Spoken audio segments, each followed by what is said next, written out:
again. My name is Ishita Mazumdar and you are watching me on INI Network. Welcome back to my channel, and in today's video we'll continue our topic pronouns. Okay, in the previous video we discussed what are pronouns, and in this video we will just differentiate between the position of possessive adjective and possessive pronoun. और अगर आपको इन दोनों के बीच में difference या इनका क्या मतलब होता है, कैसे यूज़ होते हैं नहीं पता है, तो प्रीवियस वीडियो चेक कर लेना, उसमें सारी डिटेल्स हैं कि इन तीनों में क्या डिफरेंस होता है। जो हमारा नॉर्मल प्रोनाउंस होते हैं वो हमारे काउंटेड होते हैं, 1 2 3 4 5 6 7, ये 7 ही होते हैं, ठीक है। लेकिन जो हमारे पोजेसिव प्रोनाउन और जो हमारे पोजेसिव एडजेक्टिव और पोजेसिव प्रोनाउन होते हैं वो इनसे फॉर्म होते हैं। इनसे फॉर्म नहीं होते, लेकिन इनका इन्फ्लुएंस होता है उनकी फॉर्मेशन पर, ठीक है। कि जैसे अगर कोई बॉय है, मतलब उसके लिए हम ही यूज़ करेंगे, तो उसका जो पोजेसिव एडजेक्टिव है वो हिज बनेगा, ना कि हर बनेगा। तो इसका इन्फ्लुएंस है ना, कि इससे पता चलता है कि हमारा ये जो पोजेसिव एडजेक्टिव वो कैसा बनेगा। अब जैसे मैं किसी गर्ल के लिए बात कर रही हूँ या किसी लेडी के लिए या वुमेन के लिए बात कर रही हूँ, तो हम उनके लिए क्या यूज़ करेंगे, शी। और जब हम उनके लिए शी यूज़ करेंगे तो हमारा पोजेसिव एडजेक्टिव क्या बनेगा, हर।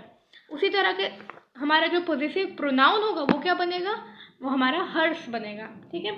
ये बहुत छोटा सा डिफरेंस है जो कि हमें पता होना चाहिए, ठीक है। और पिछली वीडियो का ये मैंने थोड़ा सा रिवाइज करवाया कि ये क्या है, ठीक है।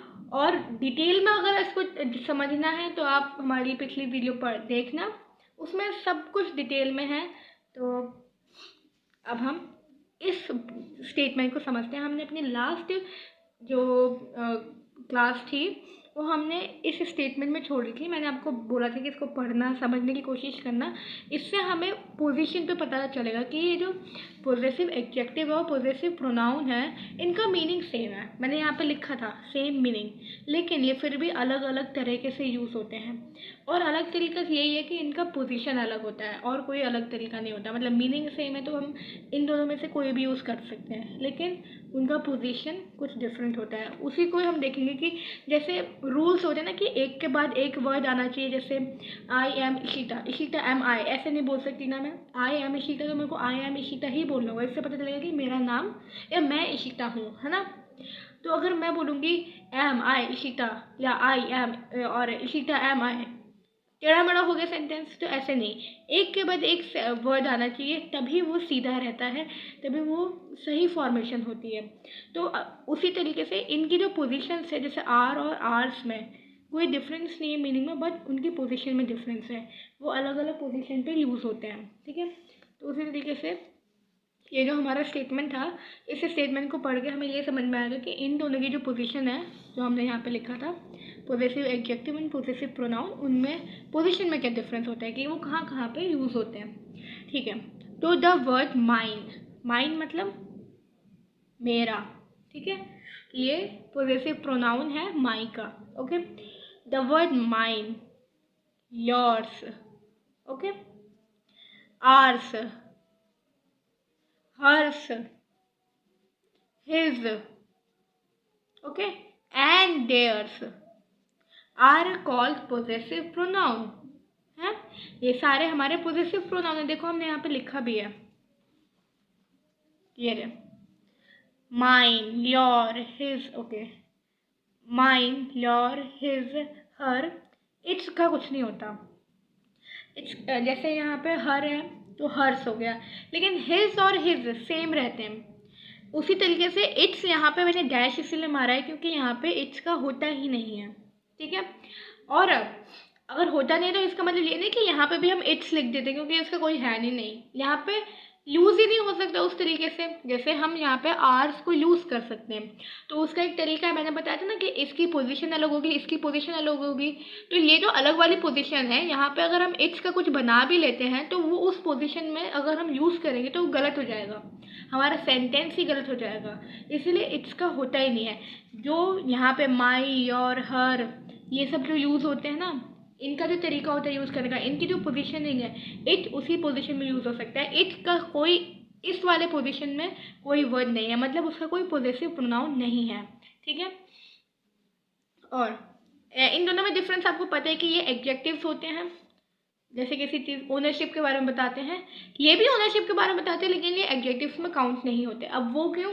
वो ऐसा है कि जब रूल्स बन रहे थे इंग्लिश ग्रामर के रूल्स, तभी ये तय हो गया था। तो अब हम उस पर क्वेश्चन नहीं उठा सकते कि ऐसा क्यों रूल बनाया। अब बनाया है तो हमें फॉलो करना है ताकि हमें इंग्लिश बोलनी आए, ठीक है। तो अब यहाँ पे ये जो पोजेसिव प्रोनाउंस होते हैं, पोजेसिव प्रोनाउंस जो यहाँ पे लिखे हैं, ये जो लिस्ट बनाई है हमने, वो जो होते हैं ये कौन कौन से होते हैं? Mine, your, our, hers, his and theirs, ठीक है। इसमें सब में एस लग जाता है, सिर्फ माई का माइन हो जाता है। और they convey the same meaning as the possessive adjective. Same meaning, देखो मैंने यहाँ पे लिखा था, इनका मीनिंग सेम होता है। यहाँ पे क्लाउड में लिखा है हमने सेम मीनिंग, मतलब यहाँ पे जो आर है और यहाँ पे जो आर्स है, इसमें एस लगा हुआ है एक्स्ट्रा, OUR, अगर स्पेलिंग समझ नहीं आ रही तो। Our and ours same meaning, मतलब ऐसा है जैसे हमने बोला हैप्पी एंड मेस्मराइजिंग, दोनों का मतलब सेम है, ठीक है। मैं बोलूँ टाइनी, लिटिल, स्मॉल, सबका मीनिंग लगभग सेम ही है, मतलब सिनोनिम्स है। टाइनी का मतलब है बहुत ही छोटा है, स्मॉल का मतलब है स्मॉल मतलब छोटा है ना। लेकिन ऑल ऑफ द वे क्या मीनिंग है? सेम मीनिंग है। सबका मीनिंग ये है कि वो साइज में छोटा है, ठीक है। तो उसका मतलब क्या है कि उनका मीनिंग सेम है, सिनोनिम्स है। वैसे ही इनका मीनिंग भी सेम है, जो इनका मतलब है वो सेम है। तो हम ये कह सकते हैं कि या ये यूज़ करो या तो ये यूज़ कर लो, सेंटेंस में कोई फ़र्क नहीं पड़ेगा, ठीक है। तो they convey the same meaning as the possessive adjective. जो पोजेसिव प्रोनाउन है वो सेम मीनिंग को कन्वे करते हैं जो पोजेसिव एडजेक्टिव कन्वे करते हैं, मतलब उन दोनों का मतलब सेम है, पोजेसिव एडजेक्टिव और पोजेसिव प्रोनाउन, ठीक है। हाउएवर, फिर भी possessive adjectives come before the noun. possessive adjective come before the noun. अब before the noun का मतलब क्या है? अब देखो इस चीज़ को ध्यान से समझना, ठीक है। यहाँ पे हमने लिखा नाउन। हम जो एक गेम खेलते हैं ना, यहाँ पे ऐसे ऐसे वाला जो गेम होता है, यहाँ पे एक रोप होती है, यहाँ पे एक रोप होती है, और यहाँ पे बच्चे ऐसे पकड़ के खींच रहे होते हैं, है ना। दोनों साइड में बच्चे होते हैं और खींच रहे होते हैं वो रोप को। वो गेम होता है, उसमें क्या करते हैं, या तो ये इधर आएगा या तो ये इधर आएगा, है ना। वो सेम उसी तरीके से हो रहा है। बीच में हमारा क्या है? नाउन। बीच में इस बैग की जगह हमारा क्या है? नाउन, ठीक है। अब इधर ये जो ए टीम है, ये बी टीम है, ठीक है। ए टीम को हमने क्या बोला है? Possessive adjective. पोजेसिव एडजेक्टिव यहाँ पे लिखते हैं,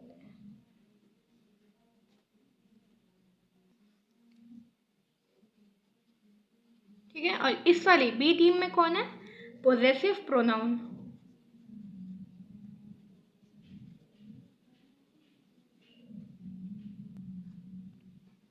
अब इस चीज़ को समझना ज़रूरी है, जो हमारी ए टीम है, मतलब जो हमारी लेफ्ट साइड में है, ठीक है। ये कौन सी साइड है? ये राइट है। ये कौन सी साइड है? ये राइट साइड। और इस साइड क्या होता है? लेफ्ट साइड, ठीक है। अब लेफ्ट साइड में अगर हमारा जो प्रोनाउन है, सॉरी प्रोनाउन नहीं, पोजेसिव एडजेक्टिव लेफ्ट साइड में आते हैं। मतलब अगर यहाँ पे मैं लिखूँ माय, ठीक है, यहाँ पे लिखूँ मैं, सॉरी यहाँ पे बीच में माय लिखती हूँ, ठीक है। तो माय हमारा क्या है? पोजेसिव एडजेक्टिव है। वो किसकी तरफ चला जाएगा? फिर वो लेफ्ट की तरफ चला जाएगा। अगर मैंने यहाँ पे माइन लिखा है तो वो राइट की तरफ चला जाएगा। अब ये क्या? Left right. अब हमें इसको समझना ज़रूरी है, ठीक है। तो राइट लेफ्ट का मतलब ये है कि, चलो यहाँ पे एक और सेंटेंस लिखते हैं हम, जैसे कि मैं लिखती हूँ आई लव माई मॉम, ठीक है। तो अब यहाँ पर नाउन क्या है हमारा? देखो आई मतलब मैं, आई क्या है हमारा? Normal pronoun. तो यहाँ पे हम लिख देते, देखो हमने यहाँ पे प्रोनाउन की जो लिस्ट बनाई थी, ये यहाँ पे क्या लिखा हमने? प्रोनाउन में क्या लिखा? आई।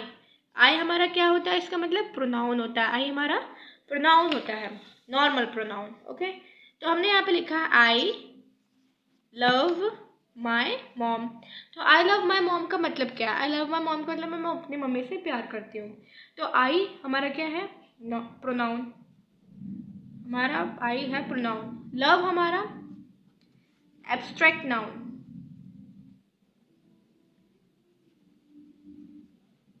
ठीक है, एब्स्ट्रैक्ट नाउन बोल सकते हैं इसको।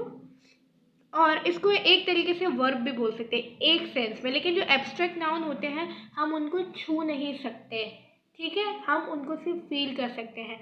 और यहाँ पे जो मैंने यहाँ पे जो नाउन लिखा है ये हमारे वो नाउन है जिनको हम टच कर सकते हैं, या इनको हम रिजिड होते हैं, हार्ड होते हैं। जो हमने नाउन पढ़ा था हमने देखा था कि वो चीज़ें जिनको हम टच कर सकते हैं, हार्ड होते हैं, वो हमारे क्या कौन से नाउन होते हैं? वो हमारे एब्स्ट्रैक्ट नाउन नहीं होते, वो हमारे एक सेकेंड कॉन्क्रीट नाउन्स होते हैं। तो यहाँ पे हम कॉन्क्रीट नाउन्स को देखते हैं। मतलब कॉन्क्रीट का मतलब क्या होता है कि जब हम बिल्डिंग्स बनाते हैं तब बिल्डिंग बनाने के लिए हमें कॉन्क्रीट चाहिए होता है ताकि वो स्ट्रॉन्ग या बोल्ड या फिर स्टिफ रहे, टाइट रहे, ठीक है। तो यहाँ पे क्या है, जो हमारा यहाँ पे नाउन है ये कॉन्क्रीट नाउन होता है जिसको हम टच कर सकते हैं। एब्स्ट्रैक्ट नाउन यहाँ पे काउंटेड नहीं होते हैं। अब यहाँ पे क्या है हमारा माय, ये क्या है, चलो देखते चेक करते कि माय होता क्या है। ओके, तो माय हमारा क्या है, पोजेसिव एडजेक्टिव। तो जो पोजेसिव एडजेक्टिव्स होते हैं वो कहाँ पे आते हैं, नाउन से पहले। देखो यहाँ पे हमने लिखा है माय, लेफ्ट की तरफ को आ जाएगा नाउन से पहले। ये बिफोर है, ये आफ्टर है ना। जैसे अब 1 2 3 लिखा है तो 3 comes after 2 and 1 comes before 2।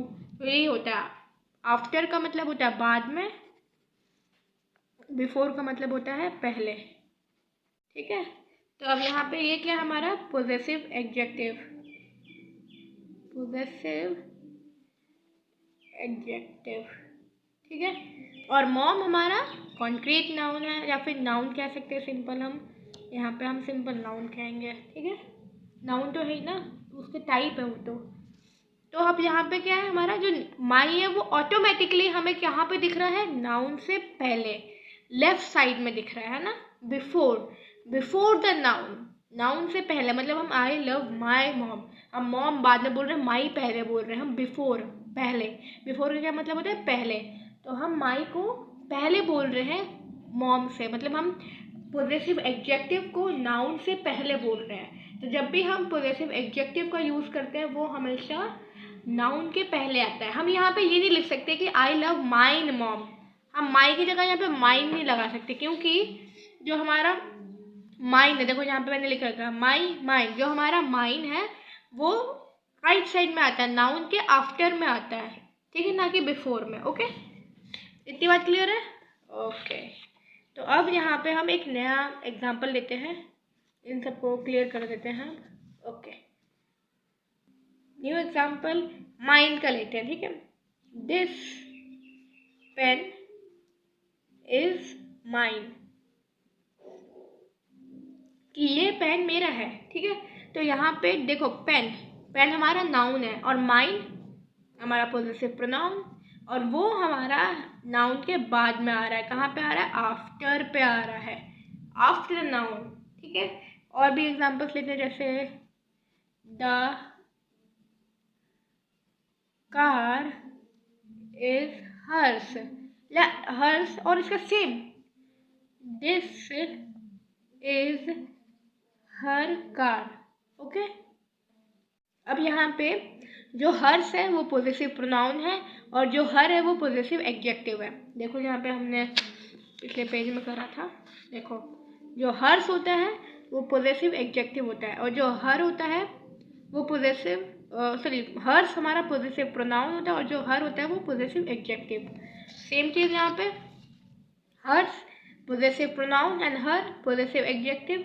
तो यहाँ पे हमने देखा था कि पोजेसिव प्रोनाउन हमारा बाद में आता है और पोजेसिव एडजेक्टिव पहले आता है। अब हमें सिर्फ ये याद रखना है कि जो एडजेक्टिव है वो पहले आता है और जो प्रोनाउन है वो बाद में आता है। इसको याद करने की एक ट्रिक भी मैं बता सकती हूँ, जैसे दोनों को यहाँ पे लिख लो, पहले तो इसको देख लो ये है क्या क्या। पोजेसिव प्रोनाउन है ये हर्स, पोजेसिव प्रोनाउन, और हर हमारा पोजेसिव एडजेक्टिव, ठीक है। ये हमारा जो नाउन है उससे पहले आ रहा है और ये हमारा नाउन के बाद में आ रहा है। अब ट्रिक देखते हैं, पोजेसिव एडजेक्टिव लिखती हूँ पहले, ठीक है, एडजेक्टिव ADD लिख दिया। अब पोजेसिव इसका भी हाफ कर देते हैं, प्रोनाउन PRO लिख दिया। ठीक है, अब पोजेसिव प्रोनाउन और पोजेसिव एडजेक्टिव में ये कैसे पता लगाएं, मतलब याद कैसे रखें कि कौन सा नाउन के बाद में आता है और कौन सा नाउन से पहले आता है। उसको याद रखने का एक तरीका है, मतलब ये तो दोनों में कॉमन है ना, पोजेसिव पोजेसिव, तो इसको तो साइड में कर दो, एक लाइन खींच दो बीच में। ठीक है, अब ये जो A है और ये जो P है, हम जब ABCD करते हैं तो हम क्या करते हैं, ABCDEFGHIJKLMNO P बाद में आता है। तो पहले फर्स्ट नंबर पे कौन आ रहा है, ये आ रहा है, बाद में कौन आ रहा है, ये आ रहा है। तो जो पहले आ रहा है वो नाउन के भी पहले आता है। ठीक है, और जो बाद ठीक है, नाउन जो पहले आ रहा है ABCD में भी वो नाउन के पहले आता है, और जो ABCD में भी बाद में आ रहा है वो नाउन के भी बाद में आता है। ये चीज़ याद रख सकते हैं। जैसे एडजेक्टिव ए बोल रहे, ए आ रहा है पहले, तो अपने आप जल्दी से याद आ जाएगा कि ए तो पहले आता है ABCD में, तो वो नाउन के भी पहले आएगा। तो आप आइडेंटिफाई कर सकते हो कि यहाँ पे नाउन ये रहा, पहले कौन सा आ रहा है, ये आ रहा है, तो ये क्या होगा, पोजेसिव एडजेक्टिव होगा। और यहाँ पे बाद में आ रहा है तो ये क्या होगा, पोजेसिव प्रोनाउन, क्योंकि P बाद में आता है तो पोजेसिव प्रोनाउन भी नाउन के बाद में आएगा। तो ये एक ट्रिक है जिसको हम यूज़ कर सकते हैं आइडेंटिफाई करने के लिए कि कौन सा पोजेसिव प्रोनाउन है और कौन सा पोजेसिव एडजेक्टिव। सेकंड केस ये कि याद कर लो, 7 ही तो है, याद कर सकते हैं, और दोनों में से किसी का भी यूज़ कर सकते हैं कभी भी। बस हमें दिमाग में ये होना चाहिए कि हम कौन सा यूज़ कर रहे हैं, ठीक है, और वो कौन सा कहाँ पे आएगा। अगर हम पोजेसिव एडजेक्टिव यूज़ करें तो एडजेक्टिव A से शुरू होता है तो वो नाउन के भी पहले आएगा, और अगर हम पोजेसिव प्रोनाउन यूज़ कर रहे हैं तो वो P से शुरू होता है तो वो नाउन के भी बाद में आएगा। ठीक है, तो यहाँ पे ट्रिक बताई, तो याद रखना है कि कहाँ पे हमें यूज़ करना है, पहले या बाद में। ठीक है, ये और इसी के साथ हमारा जो प्रोनाउन टॉपिक था वो ख़त्म होता है। इसके बाद जो हम शुरू करने वाले हैं वो है वर्ब, और वर्ब के बाद हम करेंगे एडवर्ब। वर्ब के साथ में टेंसेस नहीं बताऊंगे क्योंकि जो टेंसेस हैं वो थोड़े से हार्ड हो जाते हैं। तो वर्ब को करने के बाद एडवर्ब करेंगे, उसके बाद टेंसेस शुरू करेंगे, क्योंकि टेंस जो है बहुत ज़्यादा बड़ा टॉपिक है, तो उसमें आई थिंक 10 वीडियोज़ लग जाएंगी। ठीक है, क्योंकि मैं ऐसा नहीं चाहती कि एक वीडियो लेक्चर में थोड़ा थोड़ा बता के कंप्लीट कर दें। ठीक है, तो हम क्या करेंगे, एक एक वीडियो में एक एक जो टेंस है उसको क्लियर करते जाएंगे। जैसे पास्ट टेंस में 6-7 टेंसेस आते हैं, प्रेजेंट में भी ऐसे ही आते हैं, फ्यूचर में आई थिंक 3 या 4 ही आते हैं। तो उन सबको एक एक वीडियो में तो नहीं करेंगे, लेकिन 2 को एक में कर सकते हैं। तो उससे क्या होगा, 20-30 मिनट्स की वीडियो बनेगी, ज़्यादा लंबी भी नहीं जाएगी वीडियो, और इलेबोरेटली हम समझ सकते हैं। ठीक है, तो हमारी जो नेक्स्ट वीडियो होगी वो पहले वर्ब की होगी, फिर adverb, and then we will do tenses. Okay, so इस वीडियो के लिए इतना ही। अगर वीडियो पसंद आई हो तो लाइक, शेयर और सब्सक्राइब कर दीजिएगा।